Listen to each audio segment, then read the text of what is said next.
ਦੋ ਤੁਸੀਂ ਵਹਿੰਦੇ ਹੋਣੇ ਹੋ ਪੂਰੇ ਸ਼ੌਕ ਵਾਲੀਆਂ ਕਲੰਜ ਦੀਆਂ ਸਿੰਘ ਟੁੱਟੀਆਂ 4-5-6 ਲੱਖ ਵਾਲੀਆਂ ਦੀ ਵੀਡੀਓ ਲਾਈਏ। ਬੜੇ ਭਾਈਆਂ ਦੇ ਕਮੈਂਟ ਆਏ ਨੇ ਨਾਦਰ ਭਾਈ ਤੁਹਾਡਾ ਮਿਆਰ ਨਹੀਂ, ਤੁਸੀਂ ਟਾਪ ਕੁਆਲਿਟੀ ਦੀਆਂ ਮੱਝਾਂ ਵਿਖਾਉਂਦੇ ਹੋ ਜਿਨ੍ਹਾਂ ਦੇ ਚੱਡਿਆਂ ਦੇ ਇੰਜ ਦੇ ਟੋਪ ਲੱਗੇ ਹੋਣ, 10-10 ਕਿਲੋ ਟਾਈਮ ਦਾ ਦੁੱਧ ਦੇਣ।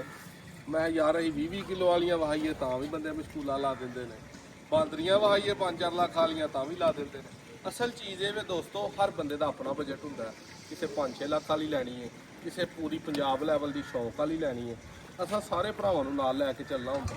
ਹਾਂ, ਦਰਮਿਆਨੇ ਰੇਟ 4-5-6 ਲੱਖ ਵਾਲਿਆਂ ਦੀ ਵੀਡੀਓ ਨਹੀਂ ਲਾਉਂਦੇ। ਕੋਲ ਮੋਬਾਈਲ ਝੁੰਨੀਆਂ ਨੇ ਜਾਂ ਡੇਰੇ ਬੱਧੀਆਂ ਹੁੰਦੀਆਂ ਕੋ ਆਏ ਤੇ ਉਹ ਤਰੇ ਸਾਹਮਣੇ ਵਾਹ ਖਲੋਤੀਆਂ, ਤਿੰਨੇ ਹੀ 5-5.5 ਲੱਖ ਬਜਟ ਵਾਲੀਆਂ। ਇਹ ਝੋਟੀਆਂ ਦੂੰ ਦਾ ਤੁਹਾਨੂੰ ਸ਼ੌਕ ਕਰਵਾਉਣਾ, ਤਸੱਲੀ ਨਾਲ ਵੀਡੀਓ ਵੇਖਣੀ ਹੈ। 17 ਤਰੀਕ ਚੌਥਾ ਮਹੀਨਾ 2026 ਦਿਨ ਅੱਜ ਜੁਮੇ ਦਾ। ਵੀਡੀਓ ਐਂਡ ਤੱਕ ਵੇਖ ਲੈਣੀ ਹੈ। ਸ਼ਾਮ ਨੂੰ 5 ਵਜੇ ਵੀਡੀਓ ਬਣਾ ਰਿਹਾ। ਜਿਹੜਾ ਦੁੱਧ ਦੱਸਾਂ, ਜਿਹੜਾ ਭਰਾ ਰਾਤ ਦਾਨ ਕਰੇ ਸਵੇਰੇ ਆ ਕੇ ਦੁੱਧ ਜਿਹੜਾ ਹੁਣ ਚੋਣਾ ਦੱਸਣਾ ਉਹ ਆ ਕੇ ਚੋ ਲੈਣਾ। ਖੋਲੋ ਜੀ ਇਹਨੂੰ ਪਹਿਲੇ ਨੰਬਰ ਤੇ। ਪਹਿਲਾਂ ਝੋਟੀ ਹੈ ਮਗਰ ਕੱਟੀ ਹੈ, ਇਹ ਵਾਲੀ ਨੂੰ ਇਹ ਕੱਟੀ ਹੈ ਮਗਰ ਤੇ ਪੂਰੀ ਨਸਲੀ ਸਿਆਹ ਕਾਲੀ ਮੁਸ਼ਕਲ ਕੱਟੀ ਹੈ।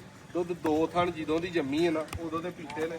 ਝੋਟੀ ਨਾਲਾ ਛਾਲਾ ਸੁੱਟ ਕੇ ਪੂਰੀ ਸਾਫ਼ ਹੈ ਤੇ 100 ਪੁਆਇੰਟ ਅੱਲਾ ਦੇ ਫਜ਼ਲ ਨਾਲ ਝੋਟੀ ਦੇ ਹੋਣ ਨਾ 100 ਪੁਆਇੰਟਾਂ 'ਚ ਝੋਟੀ ਪੂਰੀ ਹੈ। ਪਿਓਰ ਨੀਲੀ ਦੀ ਜਿਹਨੂੰ ਆਖੀ ਦਾ ਬਟਨਾਂ ਵਾਲੀ। ਇੱਥੇ ਖਿਲਾਰ ਦੇਣਾ ਝੋਟੀ। ਥੋੜਾ ਮੇਰੇ ਨਾਲ ਕੈਮਰਾ ਕਰ ਚੱਲ ਤੋਰ ਝੋਟੀ ਨੂੰ।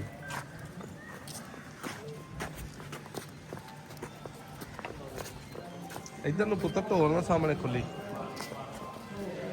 ਲੋ ਦੋਸਤੋ, ਇਸ ਪਹਿਲਨ ਝੋਟੀ ਦੇ ਥਣ ਚਾਰੇ ਹੀ ਵੇਖਣੇ ਨੇ, ਚਾਰੇ ਹੀ ਮੁੱਠ ਤੇ 10 ਸੂਏ ਵੀ ਝੋਟੀ ਸੂਏ ਨਾ। ਇੱਥੇ ਖਿਲਾਰ ਦੇਣਾ ਮੂੰਹ ਵਹਾ। ਸਿੰਗੀਆਂ ਵੇਖਣੀਆਂ, ਸਿੰਗਾਂ ਦੇ ਵਿੱਚ ਨੀਲੀ ਅੰਗਰਾਂ ਪੂਰੇ ਆਪਣੇ ਘੁੱਟੀਆਂ ਨੇ। ਥੱਲੋਂ ਧੁੰਨੀ ਕੌਲੀ ਦੀ ਬਿਲਕੁਲ ਸਾਫ਼, ਗਿੱਠ ਜੱਤ, ਕੰਨਾਂ ਦੇ ਕੁੰਡ ਪਏ, ਲੱਕ ਬਿਲਕੁਲ ਸਿੱਧਾ, ਕਵਾ ਬਿਲਕੁਲ ਸਿੱਧਾ। ਤੋਰੋ ਜੀ ਇਹਨੂੰ ਪਰਾਂ ਨੂੰ ਜ਼ਰਾ ਅੱਗੇ ਤੋਰ ਕੇ ਲਾਓ ਇਹਨੂੰ ਖੁਰਲੀ ਤੇ। 17 ਦੋਸਤੋ ਅੱਜ ਤਾਰੀਖ ਹੈ, ਚੌਥਾ ਮਹੀਨਾ 2026 ਹੈ। ਝੋਟੀ ਦਾ ਪੂਰਾ ਸ਼ੌਕ ਕਰਨਾ, ਪੂਰੀ ਤਸੱਲਾ ਦੇ ਨਾਲ ਕਰਨਾ। ਨਾਰ ਇੱਕ ਥਾਣ ਇੱਕ ਜ਼ਰੂਰ ਨਰਮਾਦੀ ਹੈ, ਛੋਟਾ ਵੱਡਾ ਲੇਕਿਨ ਬਰਾਬਰ ਧਾਰਾ। ਚੱਡੇ ਦਾ ਇੱਕ ਸੂਤਰ ਦਾ ਫਰਕ ਨਹੀਂ ਹੈ। ਝੋਟੀ ਦੀ ਲੰਬਾਈ ਵੇਖਣੀ ਹੈ ਕਿ 1.5 ਮੱਝ ਦੀ ਝੋਟੀ ਲੰਮੀ ਹੋਏਗੀ। ਪੂਰੀ ਤਸੱਲਾ ਦੇ ਨਾਲ ਇੱਥੇ ਵੇਖਣੀ ਹੈ। ਠੀਕ ਹੈ, ਕੋਈ ਧੁੰਨੀ ਕੌਲੀ ਦਾ ਥੱਲੋਂ ਨਿਸ਼ਾਨ ਨਹੀਂ ਦੋਸਤਾਂ ਨੂੰ ਲੱਭੇਗਾ। ਮੂੰਹ ਵੇਖਣਾ। ਬਜਟ ਵਾਈਜ਼ ਜਿਹੜੇ ਭਾਈ ਨੂੰ ਪਸੰਦ ਆਏ, ਮੰਗਣ ਨੂੰ ਇਹਦਾ 15 ਲੱਖ ਮੰਗੀ ਜਾਈਏ, 20 ਲੱਖ ਮੰਗੀ ਜਾਈਏ, 10 ਲੱਖ ਤੇ 40,000 ਰੁਪਏ ਦੀ ਝੋਟੀ ਫਾਈਨਲ ਮਿਲਣੀ ਹੈ। ਜਿਹੜੇ ਕਿਸੇ ਭਾਈ ਦਾ ਬਜਟ ਹੋਇਆ ਉਹ ਭਾਈ ਰਾਬਤਾ ਕਰ ਲਵੇ। ਇਹ ਆ ਗਈ ਹੈ ਮੋਨੀ ਦੇ ਕੋਲ ਵੀ ਦੋਸਤੋ ਇਹ ਝੋਟੀ ਦੇ ਜਿਹਦਾ ਤੁਹਾਨੂੰ ਵਹਾਈ ਇਹਦੇ ਕੋਲ ਦੁੱਧ ਇਸ ਟਾਈਮ ਠੰਡਾ ਕਰਕੇ 16 ਤੋਂ 17 ਲੀਟਰ ਹੈ। 8 ਲੀਟਰ ਪਲੱਸ ਇੱਕ ਟਾਈਮ ਦਾ ਇਸ ਪਹਿਲਾਂ ਝੋਟੀ ਕੋਲ ਦੁੱਧ ਹੈ ਜੈਨੂਅਨ। ਆਖਾਂ ਨੂੰ 20 ਆਖੀ ਜਾਈਏ, 22 ਆਖੀ ਜਾਈਏ, ਜਿਹੜਾ 16-17 ਲੀਟਰ ਚੁਆ ਲੈਣਾ ਨਾ ਤੁਹਾਨੂੰ ਦੋਵਾਂ ਟਾਈਮਾਂ ਦਾ, ਉਹ ਵਾਲਾ ਦੁੱਧ ਇਹਦੇ ਕੋਲ ਇਸ ਟਾਈਮ। ਸ਼ੌਕ ਕਰਨਾ ਪੂਰਾ ਤਸੱਲੀ ਦੇ ਨਾਲ ਇੱਥੇ ਰੱਖ ਕੇ। ਤੋਰੋ ਜੀ ਭਾਈ ਇਹਨੂੰ। ਲਓ ਜੀ, ਆ ਮੋਨੀ ਝੋਟੀ ਵੇਖਣੀ ਹੈ। ਪੱਠਿਆਂ ਤੋਂ ਮੂੰਹ ਹੀ ਨਹੀਂ ਪੁੱਟਿਆ ਜਾਣ ਡਿਆ ਤਿੰਨਾਂ ਬੰਦਿਆਂ ਦੇ ਕੋਲੋਂ। ਵੇਖ ਕਾਲੂ ਦੀ ਆਈ ਟੋਪੀ। ਕਾਲੂ ਅੱਜ ਤੂੰ ਫੱਬਿਆ ਮੋਨੀ ਝੋਟੀ ਦੇ ਵੀ ਜੀ ਬਹੁਤ ਵੱਡਾ ਕੱਦ ਝੋਟੀ ਨੂੰ। ਥਣ ਚਾਰੇ ਹੀ ਮੁੱਠੀ ਨੇ। ਠੀਕ ਹੈ, ਇਹਦੇ ਕੋਲ ਇਸ ਟਾਈਮ 8.5-9 ਲੀਟਰ ਦੁੱਧ, 18 ਲੀਟਰ ਦੁੱਧ, 17-18 ਲੀਟਰ ਦੋਵਾਂ ਟਾਈਮਾਂ ਦਾ ਮੌਜੂਦ ਹੈ।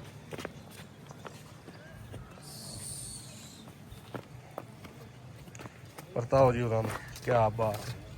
ਮੋਨੀ ਵੀ ਧੁੰਨੀ ਕੌਲੀ ਦੀ ਸਾਫ਼, ਕਾਲਾ ਸਿਆਹ ਰੰਗ, ਇੱਕ ਵਾਲ ਨਹੀਂ ਵਜੂਦ ਸਾਰੇ ਤੇ ਜਿਹੜਾ ਨਾ ਉਹ ਚਿੱਟਾ ਨਜ਼ਰ ਆਉਂਦਾ। ਥਾਣ ਅਗਲੇ ਵੀ ਮੁੱਠੀ ਪੂਰੇ ਤੇ ਆਪਣੇ ਟਾਈਮ ਦੀ ਚੁਆਈ ਤੇ ਇਸ ਤਰ੍ਹਾਂ ਫੱਬੀ ਹੋਏਗੀ। 8-9 ਲੀਟਰ ਟਾਈਮ ਦਾ ਦੁੱਧ ਆ ਕਹਿੰਦੇ ਥੱਲੋਂ ਵੀ ਚੋਣਾ ਤਸੱਲਾ ਕਰਕੇ। ਚੱਡਾ ਵਜੂਦ ਨਾ ਐਵੇਂ ਸੀਪਿਆ ਹੋਏਗਾ ਜਿਵੇਂ ਗਾਡਰ ਹੁੰਦਾ। ਜੋੜਾ ਹੀ ਕੋ ਭਰਾ ਲਵੇ ਤੇ ਆਲ ਪੰਜਾਬ ਡਿਲੀਵਰੀ ਫ੍ਰੀ। ਕੱਲਾ ਲੈਣਾ ਉਹਨੂੰ ਇੱਥੇ ਆ ਕੇ ਖੜਨੀ ਪੈਣੀ ਹੈ। ਮੋਨੀ ਝੋਟੀ ਜਿਹੜੇ ਭਾਈ ਨੂੰ ਪਸੰਦ ਹੋਈ ਰਾਬਤਾ ਕਰ ਲਵੇ, ਉਹਨੂੰ ਫਾਈਨਲ ਮਿਲੇਗੀ 9,80,000 ਰੁਪਏ ਦੀ। ਝੋਟੀ ਦਾ ਕੱਦ ਵੇਖ ਲੈਣਾ, ਫੁੱਲ ਵੱਡੀਆਂ ਮੱਝਾਂ ਵਾਲਾ ਕੱਦ। ਕਵੇ ਦੋਵਾਂ ਝੋਟੀਆਂ ਨੂੰ ਇੱਧਰ ਲਿਆ ਵਹਾ ਅੱਗੋਂ ਐ ਬੈਲੈਂਸ ਪੱਧਰਾ ਹੋਏਗਾ, ਲੱਕ ਸਿੱਧੇ, ਹੱਡੀਆਂ ਸਿੰਗਲ। ਇਹ ਝੋਟੀ ਦਾ ਕਵਾ ਵਹਾ, ਝੋਟੀ ਦੀ ਜੱਤ ਵਹਾ ਕੇ ਪੂਰੀ ਗਿੱਟ ਪਸ਼ਮ ਨਾਲ ਚੜ੍ਹਦੀ ਹੈ ਪੇ ਕਿ ਨਹੀਂ। ਪਿਛਾ ਹੋ ਕੇ ਜ਼ਰਾ ਵਹਾ। ਨੰਬਰ ਦੋਸਤੋ ਆਪਣਾ 0324 81 82 000 0329 72 71 181। ਜਿਹੜੀ ਦੋਵਾਂ 'ਚ ਕਿਸੇ ਭਾਈ ਨੂੰ ਪਸੰਦ ਆਏ 10 ਲੱਖ ਵਾਲਾ ਜਿਹੜੇ ਭਾਈ ਦਾ ਬਜਟ ਉਹਦੀ ਇਹ ਸਮਝ ਵਾਲੀਆਂ ਮੱਝਾਂ ਨੇ। ਸਸਤੀਆਂ ਇਹ ਕੋਈ ਨਹੀਂ, ਸਸਤੀਆਂ ਲੈਣੀਆਂ ਹੋਣ ਤਾਂ ਪਿੱਛੇ ਇੱਕ ਵਹਾ 5.5 ਦੀ ਦਿਆਂਗੇ 10 ਕਿਲੋ ਦੁੱਧ ਦੋਵਾਂ ਟਾਈਮਾਂ ਦਾ ਵਿੱਚ ਖੜੋ। ਬਰੀਕੀਆਂ ਦੀਆਂ ਵੀ ਪੂਰੀਆਂ, ਲੇਕਿਨ ਇਹ ਚੀਜ਼ਾਂ ਅਨਮੋਲ ਨੇ। ਇਹਦੇ ਪਿੱਛੇ ਮੋਨੀ ਦੇ ਕੱਟਾ ਹੈ, ਇਹਦੇ ਪਿੱਛੇ ਕੱਟੀ ਹੈ ਪਰਲੀ ਦੇ। ਮਹਿਮਾਨ ਆਏ ਨੇ ਸਾਡੇ ਜ਼ਫਰਵਾਲ ਤੋਂ, ਇਹਨਾਂ ਨੇ ਵੀ ਬੂਰੀ ਚੋਈ ਹੈ।